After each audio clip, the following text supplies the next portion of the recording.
তেহরানে বাবার সাথে একটি নিরাপত্তা চৌকিতে দায়িত্ব পালনকালে বিমান হামলায় ১১ বছর বয়সী এক ইরানি বালকের মৃত্যুর ঘটনাটি নিরাপত্তা বাহিনীতে শিশুদের নিয়োগের একটি নতুন উদ্যোগের উপর আলোকপাত করেছে।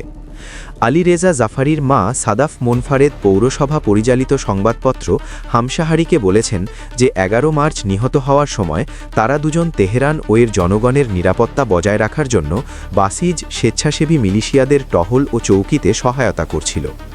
গত সপ্তাহে তেহরানে ইসলামিক রেভলিউশনারি গার্ড কর্পসের একজন কর্মকর্তা আইআরজিসি সংশ্লিষ্ট ফার্স নিউজ এজেন্সিকে জানান যে সংস্থাটি ১২ বছর বা তার বেশি বয়সী স্বেচ্ছাসেবক তালিকাভুক্ত করবে। প্রত্যক্ষদর্শীরা বিবিসিকে জানিয়েছেন যে তারা রাজধানী ও অন্যান্য শহরে শিশুদের, যাদের মধ্যে কয়েকজন সশস্ত্র, নিরাপত্তা সংক্রান্ত দায়িত্বে দেখেছেন।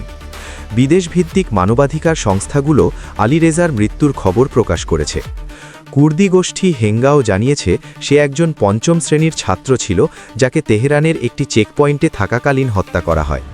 আলী রেজার মা বলেছেন তার স্বামী তাকে জানিয়েছিলেন যে চেকপয়েন্টে পর্যাপ্ত কর্মী ছিল না, সেখানে মাত্র ৪ জন উপস্থিত ছিল। তিনি বলেন তার স্বামী আলী রেজাকে সঙ্গে নিয়ে গিয়েছিলেন এবং বলেছিলেন যে ছেলেটিকে আসন্ন দিনগুলোর জন্য প্রস্তুত থাকতে হবে। তিনি তার ছেলের উদ্ধৃতি দিয়ে বলেন, মা, হয় আমরা এই যুদ্ধে জিতব, না হয় শহীদ হব। ইনশাল্লাহ আমরা জিতব, কিন্তু আমি শহীদ হতে চাই।